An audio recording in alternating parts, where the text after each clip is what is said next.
यहाँहरू सबैलाई आजको दिनको अभिवादन तथा जय मसीह। म परमेश्वर सपनामा मात्र बोल्नुहुन्न, विपनामा पनि परमेश्वर बोल्नुहुन्छ भन्ने विषयमा म तपाईहरुसँग कुरा गर्न चाहन्छु।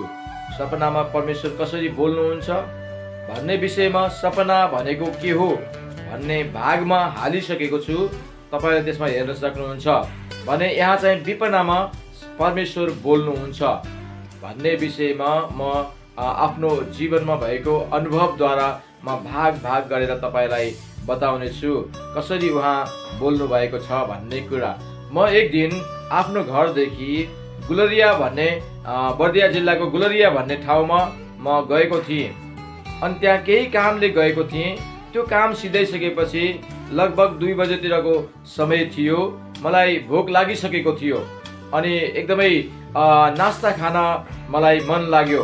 म आज अनि एकदम महँगो खालको राम्रो मिठाई र अरू नास्ता खान्छु भनेर म होटलमा पसेँ, मतलब मिठाई पसलमा पसेँ। अनि त्यो राम्रो खालको मिठाई पसल थियो।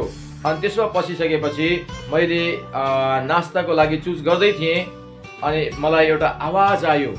एउटा आवाज, त्यो आवाज अरूले सुनेको थिएन, तर त्यो आवाजलाई मैले मात्रै सुनेको थिएँ।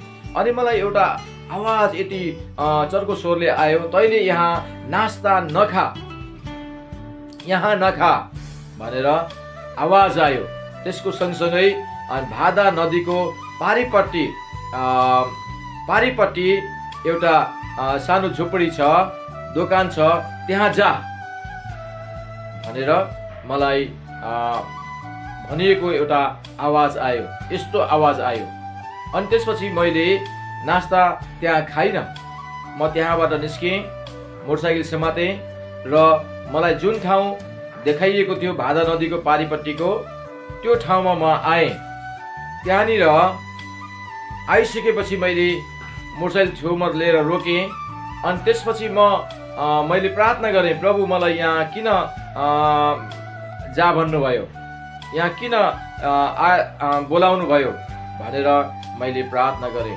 प्रार्थना गरेर म फेरि गएर चिया पसलवालालाई मैले चियाको अर्डर गरेँ। अनि 2 कप, म एकजना छु तर 2 कप चियाको अर्डर गरेँ। मलाई 2 कप चियाको अर्डर गर्ने मन लाग्यो। अनि त्यो आत्मामा आइसकेपछि मैले चाहिँ त्यहाँ गएर 2 कप चिया बनाउन उसलाई भने। त्यहाँ चाहिँ त्यो चिया पसलमा चिया, त्यसपछि नमकिन र पकौडी मात्रै त्यहाँ पाउँदछ, अरू केही पनि पाउँदैन। अनि त्यहाँ चिया पसल दोकान भनेको त्यति मात्रै हो। त्यहाँनिर कुनै पनि बस्ती छैन, बस्ती आसपासमा केही पनि छैन। अनि अलि टाढासम्म बस्ती छन्। अनि त्यहाँनिर यात्रा गर्नेहरू चाहिँ आउँदा त्यहाँनिर रोकिन्छन्। अनि टाढा बस्तीबाट पनि त्यहाँ आउँदछन्। त्यति मात्रै थियो त्यहाँनिर। अनि त्यो चाहिँ हाइवेमा, मेन बाटोमा थियो। अनि त्यसपछि म गएर चियाको अर्डर गरेँ। चियाको अर्डर गरिसकेपछि म गएर बेन्चमा बसेँ।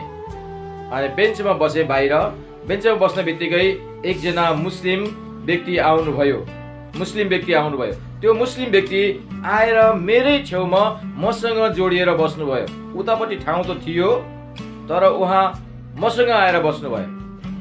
अनि त्यसपछि उहाँ आएर बस्न बित्तिकै चियावालाले 2 कप चिया लिएर आयो।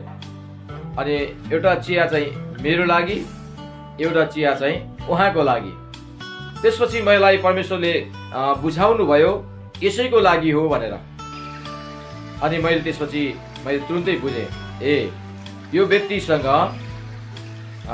यसैको लागि हो भनेपछि त मैले सुसमाचार सुनाउनको लागि यो भनिएको रहेछ भने कुरा बुझेँ मैले।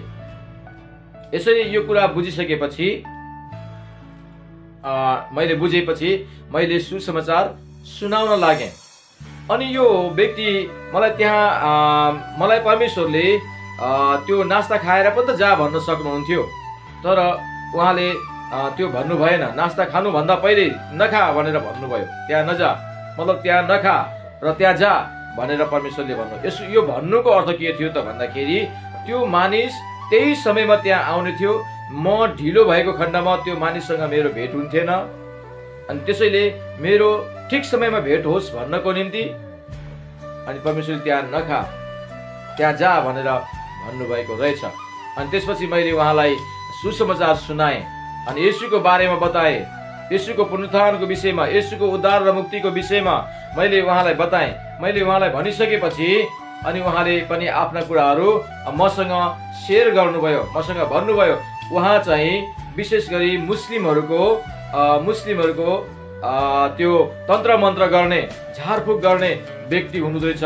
अनि मुस्लिमहरूको एकदमै झारफुक गर्ने व्यक्ति उहाँ हुनुहुँदैछ। त्यसपछि उहाँको बहिनी पनि बिमारी रहेछ। अर्को गाउँमा विवाह भइसकेको बहिनी एकदमै विवाह भइसकेको रहेछ, विवाह भएको बहिनीको चाहिँ अनि बिमारी अवस्था रहेछ। त्यो बिमारी भएको बेलामा अनि उसले धेरै झारफुक गरेर पनि त्यो निको नभएको, औषधि उपचार गरेर पनि त्यहाँनिर निको नभएको कुराहरू रहेछ। अब उसको जीवन एकदमै खतरामा त्यहाँ रहेछ। त्यो कुरा उहाँले मलाई सुनाउनु भयो। त्यसपछि उहाँ आफै पनि बिमारी हुनुहुन्थ्यो।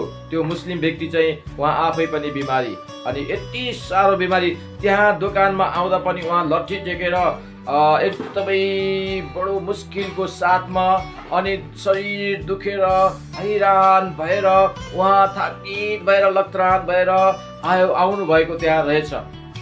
अनि उहाँले आफ्नो त्यो समस्याबाट छुटकारा पाउनलाई उहाँले धेरै कुरा गर्नुभएको रहेछ। औषधि उपचार, डाक्टर, अनि त्यसपछि झाँक्री धामी, प्रभु तन्त्र मन्त्र सबै कुरा उहाँले त्यो गर्नुभएको रहेछ र पनि उहाँले छुटकारा पाउनु भएको रहेनछ। अनि परमेश्वर उहाँलाई प्रेम गर्नुहुन्थ्यो, उहाँलाई बचाउन चाहनुहुन्थ्यो, उहाँलाई परमेश्वरको बारेमा बताओस् भन्ने परमेश्वर चाहनुहुन्थ्यो। त्यसैले मलाई परमेश्वरले त्यहाँबाट यहाँ जा भनेर भन्नुभयो। परमेश्वर यसरी मानिसहरूसँग बोल्नु भएको छ। म तपाईलाई परमेश्वर बोल्नुहुन्छ भन्ने विषयमा अर्को भागमा पनि कसरी बोल्नु भएको छ भन्ने कुरा म भिडियोमा हाल्नेछु अनि तपाईले त्यो सुन्न सक्नुहुनेछ। त्यसैले तपाईँ पनि परमेश्वर, तपाईसँग पनि परमेश्वर बोल्न चाहनुहुन्छ अनि तपाईँ परमेश्वरको बोलीलाई सुन्ने कोसिस गर्नुहोस् अनि तपाईँ प्रार्थना गर्नुहोस् अनि परमेश्वर तपाईसँग बोल्नुहुन्छ, तपाईलाई सुन्ने बनाउन सक्नुहुन्छ। धन्यवाद।